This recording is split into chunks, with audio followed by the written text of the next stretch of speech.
Hi everyone, welcome back to my channel Gitanjali Storytime in Manipuri. Nasidi wari ani pura ka lakchare adu wari ahamba sidi India da Gujarat da thokibani 2023 da. Sigi incident se kano nasu Gujarat ki black magic ki incident or black magic ki ritual dagi kudong thiba thokhiba adugi wari ni. Thoudok asi hemu bai kauba chahi 38 years old suba nupa amaga magi 35-year-old subi magi nupi hansa ben makwana aduga hemu bai makwana se moise kano da koi makeshift oiba hut hai tare ne koi kampok sangi type da makeshift da saraga magi macha ani macha nupa chahi 32 subam ne macha nupi chahi 33 subam ne aduga hemu bai gi hanoiraba mama mapa moise se pulap laibane moina laiba area sina farm am da laibane Virginia village na Raskota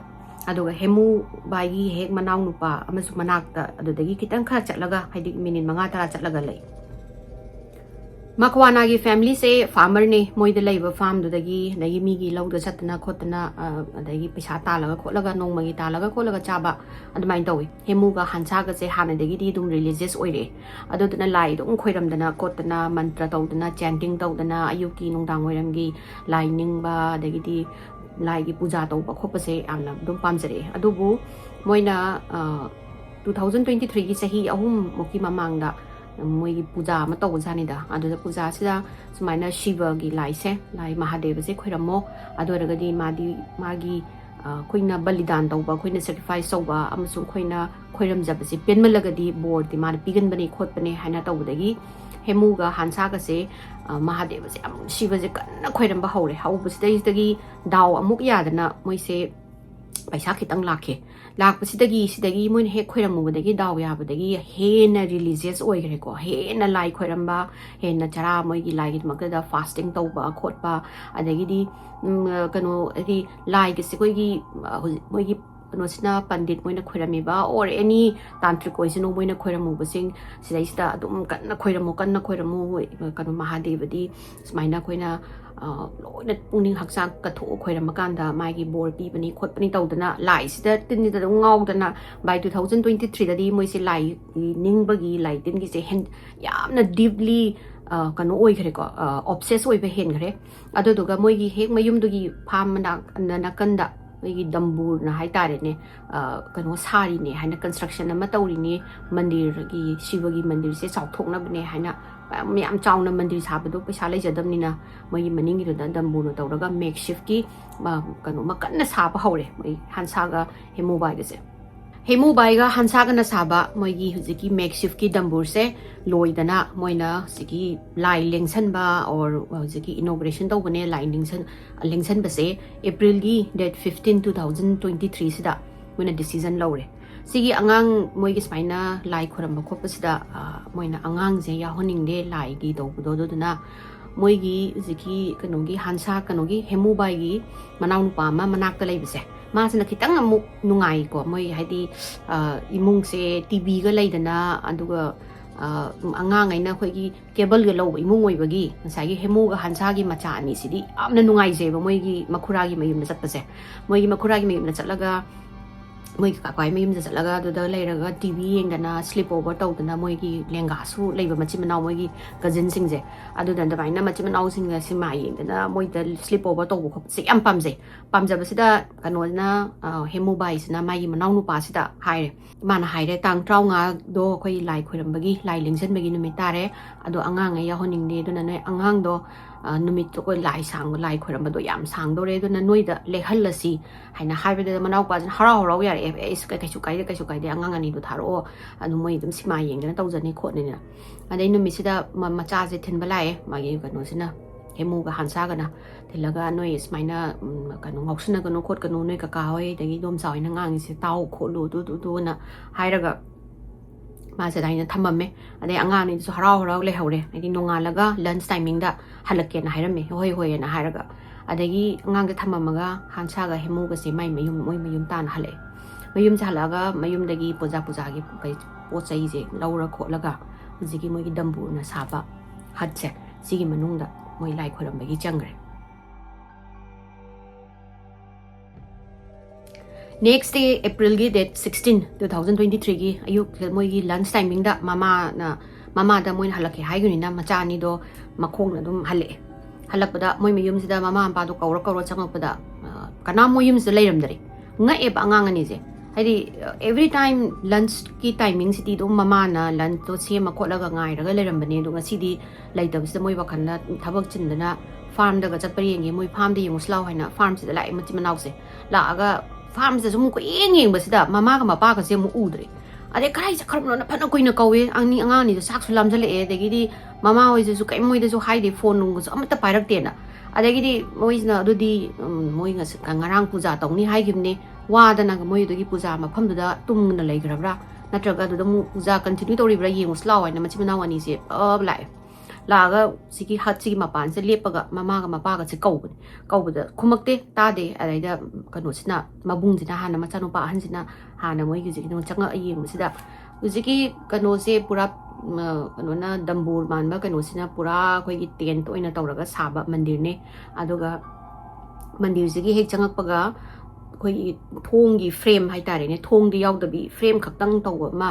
ya yung ga leiba ui aduga nakan da khoi angang ba khoi gi chanap law ba khoi gi nang law ba mayam ma ta bu su ui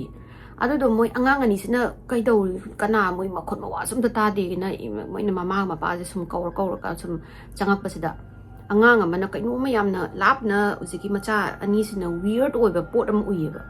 lam phu ba mama gi sari oi to oi kari ba ma ui mana adai sida moi kari no sigi thong sigi frame lari ba thong sigi manak sidai da kari no moi gi mama gi sari man ba set pa lam lai si u si bona macha no pa han jina sigi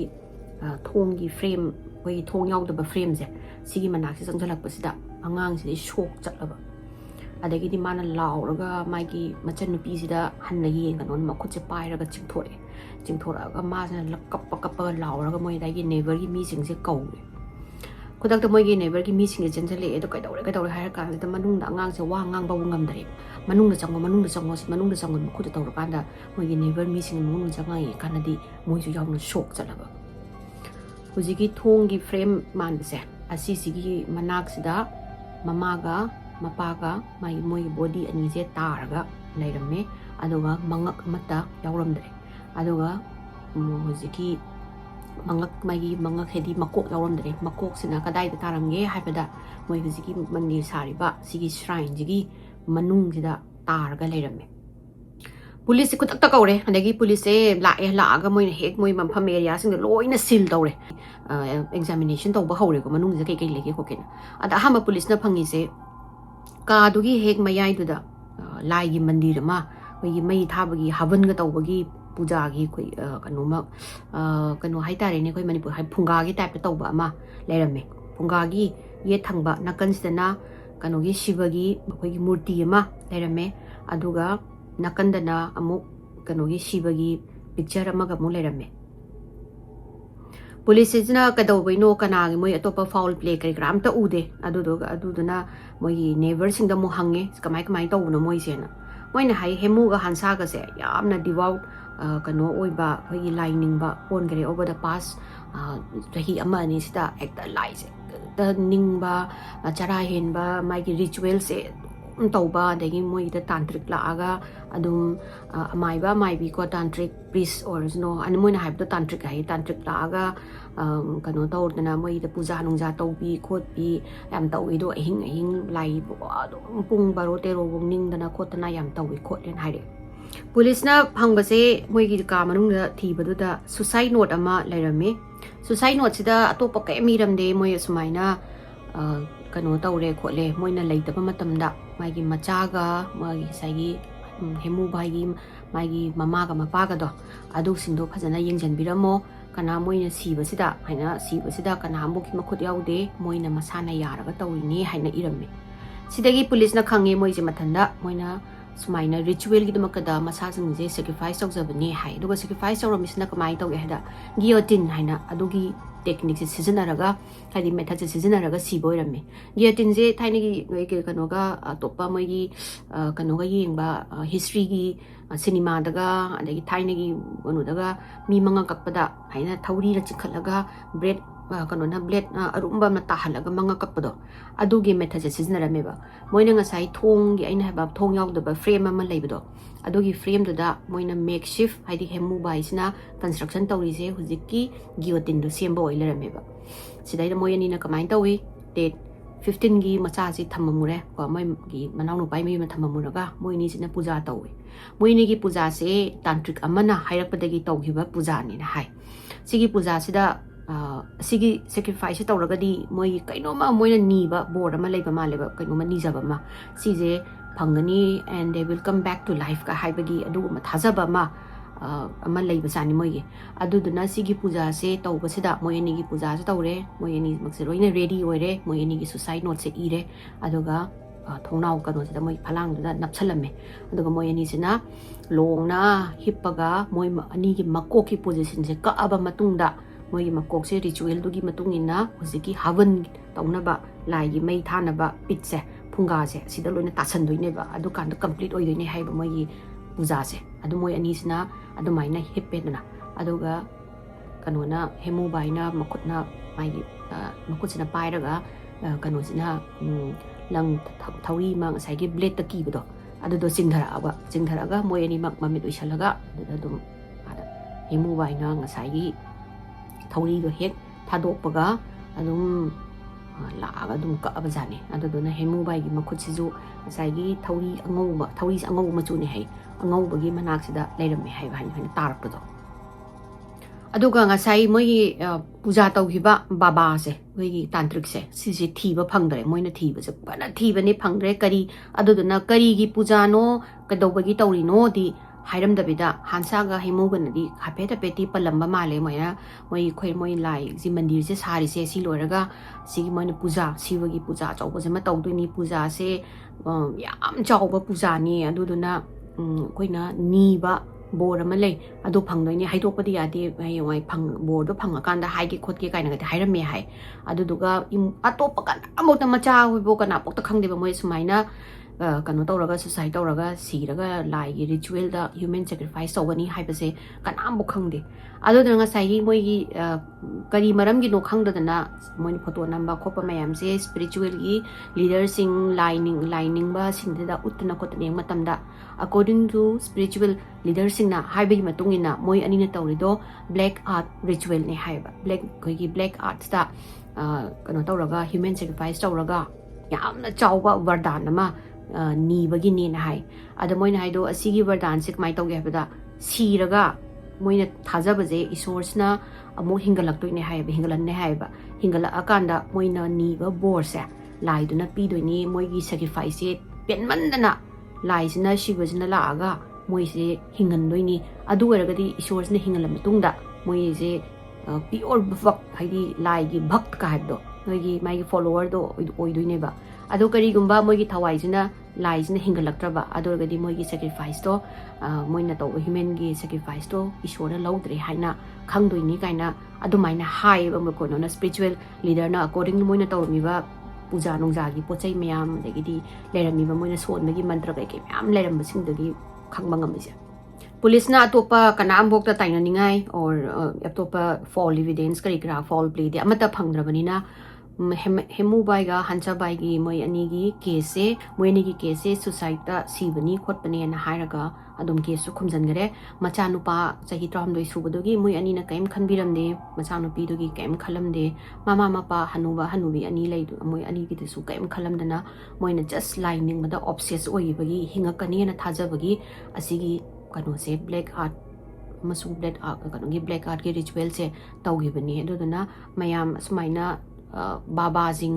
amai ba mai bi moi singna sing pe chain tawradi kano tawgani di board yam chauna pi gani khot gani kaina hygiene ba se asi se phajana kari moi na hai si se phajana khangdru bokti lap na sigi amai bi baba ma'am sidagi chelaga haidi lap na moi ma'am dagi leibi ba na hygiene ngi sida hambai wari se loire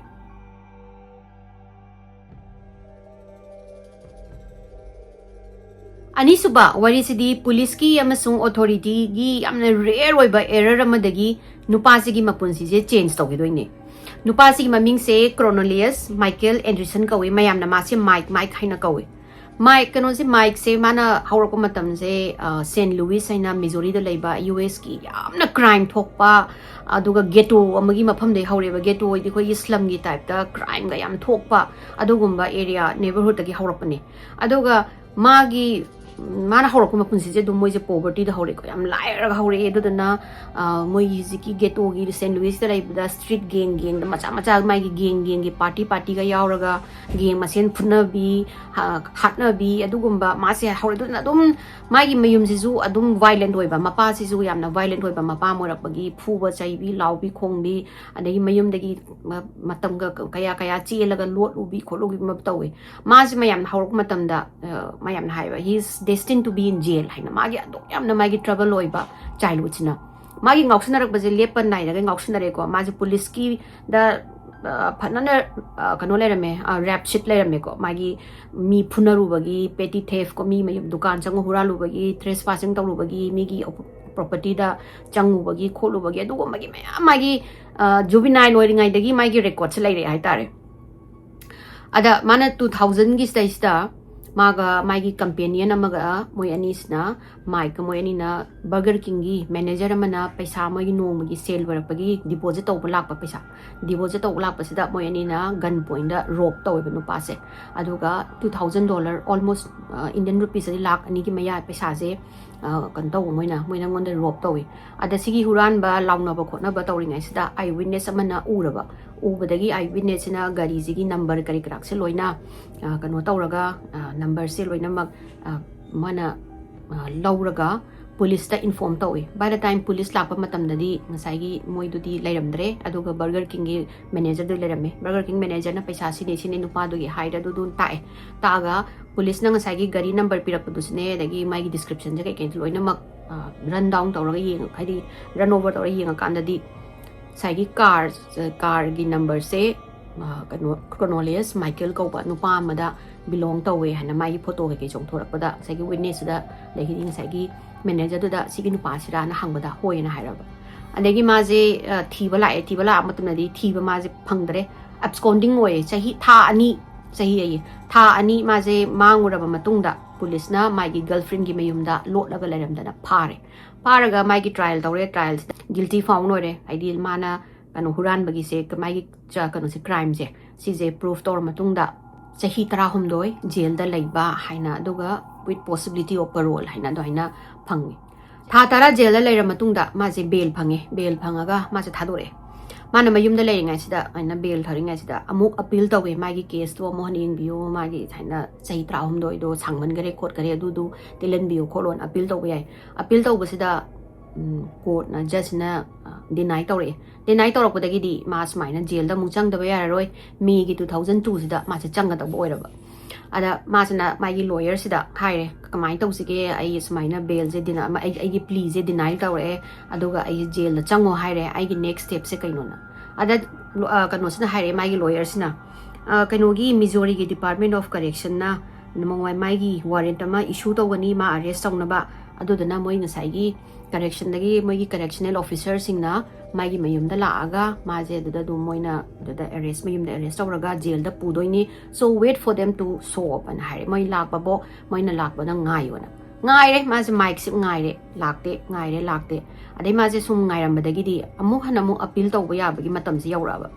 next mo mana 2004 sida amuk appeal tawbas matam sida di court na khanga aba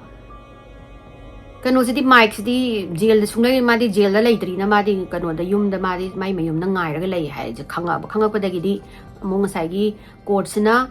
moi gi Missouri gi Department of Correction sida thare ba sumaina Cornelius sidi noina kano arrest tawtri hai ma di mapan da lei jail da leiti khote kamai tawri no kholino haina chi je moina si je tha bajani chatlaga noi kano se arrest tawru na sigi mail se for some reason moi gi computer update tawbuni khangde ama tawbuni khangde da मांगिरा करीनो उसिकी jail authorities ना notice तौद्रबा तौद्रमिना कनामबो माइक से फाब चतरे माइक्सिजु मोइ फाबा लाकबा ngaibagi ngaibada magi lawyer da mo hangjai kuma kamai tau doino moi huju phokba chahi kanu sujale anihum sore kan hambuk lakte karam ka lak doino ke tau doino na ani magi lawyers na haiba that's not your problem moi ngasai gi state ki kanu sina authorities na moi they will realize modo moi realize oragan moi dum nang lawba lakani moi na lawba laktraga di you live your life in hare moi na lakba bu ngai sumai ngai dana chahi taret amuk haughre ni haughraga ma ngasai gi kanu sidi माइक सिदी माइगी पूरा पुंसी मा सागतले अदुदुगा मासिना मनुंगदगी माइ पुंसी मा सादना खोतना दाइना चाखोतना लेरा कांसददी माजु wish तोरपदो हाइदी पा ngसाइगी 2000 सिदा माइगी 2000 दा थोखिबा ngसाइगी क्राइम से सिगी मतंग सिदा कनाबोना करिमबो हाइरक्तबा हाइना मासे खल्लगा अदुम लेरे सही तरेत से माना लेलकपजे माइकेल से हानादी पदुम ngairami adubu lakmandadana mazu maigi life se dum continue normally continue tawdana anirak luhonge aduga maje maigi macha ahum ga leiraga mari suba step father mga oi maigi second wife sigi macha porapje mana adudo mana adopt mana angang se adopt tawraga maigi step kanone child amane maigi biological child ahum amaga maigi nupi kanu sig moi ga lai minute na nungaina adagi ma ji construction gi business amada yawi dagi construction gi business dagi mathang chakholakna masagi construction amaga magi masagi construction gi business amaga hangdana ma ji yamna paisa nung saga pairaga yamna change men hai tare ne ma ji ju masa mathanda adumaina court ngai le ngai dagi mana ju change tawge ai sigi crime sing dagi amata yaw roge sigi mana leriba St. Louis dagi thoge hana maje kanu mai hujigi St. Louis ki area sidagi kan tawraga hongdoga kitang khara phaba khara safe oiba neighboram da leiraga macha jing school ga tamhandana mai construction gi business se chakhatna nungaina leirana dagi mana matam kaya moi gi kanu sida church moi gi community gi church da volunteer tawdana awana mayam tabagi mating tawdana maje mayam dagi moi dogi youth ki football gi coach ka oiraga ma bu segi mic bu che 2000 gi matungda thengna mi sing sinati loina mang magi mata aphab loi haiganeba moi kanamuna thajaroiba mic just maina crime criminal oina haurai juvenile jail da leirure saina petty theft ki police na charge saudana daina prison time leirure kholore habsi ambo khangdeba aduga madi saigi mai business to dudaida magi vote thadadana voter id magadon tona khoi chandana vote thadadana taxpayer oidana khotana fazana maje leire aduduga mai chahi taret loirakpagi jail thadok 2000 mai chahi 13 complete sure jail dagi thadokpa matamne haibasidi pijan kanu gi prison gi authority da laaba aduga ma nga sai laktabdu di moi adugi mail du su phangdreba aduduga moi sna pharesi gi nupa se mai gi banogi release ki matam se yaure adu mai gi release ki hek exact se yongdringai da tha ani mamang da release obirasi ma je good behavior kamu complain am to uti hana jail za changaga ma ji release over mangi loire haiba kan di realize auraba moina kanu sidi mai sidi jail da chunglai leiramde ha ma je chunglai leitre kanu da gi mai ki kanu da 2000 da tha tara khak jail da leiramaga mana kanu torubudo mai appeal tobudo adagi jail da halaktre ha mai sai bail takhibadagi halaktre ha khangab kodakta US ki marshal gi miga kaudana khotna moi team mem tawraga gari ga se hambi achau chau bo se thousand na moi sai gi Michael gi mayum sida yaure aduga mayum dagi arrest tawe arrest taw manu mitu da mai gi nupi se khangdoi ne ma da sumaina crime mem tawraga jail time serve taw ler me haji ma su kang khangde hai asengba ngasai gi Mike 13 years se mai 13 years se 2013 gi July da loik bane ba ma phaba sida mayam jina huge public outcry ma tawreba moi hai se public ne express away hadi saina mic se chahi sukuira matungda noina goi phazu phadana hojekta mana change tawrabani ma je change tawraba mi mani aduduga karamaina hojek la aga ma mu nauna phaba haibase this is not haidi justice na te kote it just unjust yaroi kholoi change taw haina moi gi lekai gi moi gi pastor adagi di moi gi school gi coach mana coaching tawruba adugi chatra mayam ga laktana lambi da moi gi kano tawdana dharna tawdana adagi di news ta haptana khotana sumaina Cornelius madi Cornelius Michael city change tawrabani kholabani Mike is a change man haina mai tawdana asmai chi je kanu mayam sina pressure tawrapadagi di yarakta moigi judge amana phare ai magi case yenge na sagi case study fazana tawre hojiki kano sina judge na aduga just mana sai tawuse minute tarada mana decision ama lawreba mana hai mayam na government na or authority na jail la thamise mi do rehabilitate tawna ba aduga mangi sai tawriba crime jingdo adudo phatte khote na khangalaga change me na moiraga moina society da thoga society da tinba matamda crime je mu han tawning ba aduduga productive oi bas kan oma oina bane haina du maina rehabilitate tawai makada jail thambani adubu Mike na jail da laidabida masa mathanda change tawjaraga he became a good citizen aduduna asise count tawgadabani hairaga mana haire haidi he became a good husband, he became a good husband, he became a good father, a good citizen ko adagi good taxpayer ko on time taxpayer adagi di magi locality adagi di magi kanoda neighborhood ta chakhotna ba man hours and hours of volunteer tawba khotpa paisa mating natri ama man angam ba tawgiba mayam do asisina takpadi Mike is not the one 2000 da crime tawgiba Mike to nate this is a change aduga rehabilitate tawraba kanoni Mike ni haina masi lauthoe ngasai gi masi rearrest tawraba matung dagina court ki moi sigi mayam outcry tawdana magi trial sakpa sigi 9 months amadi ma jail da legi adugi matung da court na masi release tawre you are a free man nang huzik free da hingjaruro haina Pronalias na man mathanda haijai magi mapun sida mangonda kari khange hangmada man ahamba khalle hai mazi kai mana sum ngai shalak pada lakwan da matamda mana khalisina government na for some reason go for some miracle magi kano si loina mak wipe tawgre hana madi khanjarura madi khallu yen haiba magi record crime record sing loina mak wipe tawgre na kai na manda haiba do ai gi same maming lauraga ai gi same ai gi address da ai gi ming address da magi driver license kano renew tawrini adagi di passport phangini adagi di voter id phangini adu muda kana mo na kai hairak tabada mai wakhanda court na kaw rawoi ni haidi saina authority na ma loina mak clean tawbar mai loina muthat pigare mai criminal singse adoga mangonda mi ama oina hingna ba adi aphaba mi moin hingna ba chance pi bani na khalu bani na but he never thought the minor error ama leiba dag makada ma je kuina saina kano phaba lakta bani haibisi ma adu da hamba khang bani na hai ado hujikti Mike se mai machaga mai nupi ga tawraga yam ingna tapna mayangi mamit tagi labna leima amuk anirakti tv da interview pibage thome aduma hujikti is living a successful life mayam mai wari sai tro sanjarage mayam nagi wari sinungarga di like to view share to view subscribe to view mathangi wari do mu thengnar siko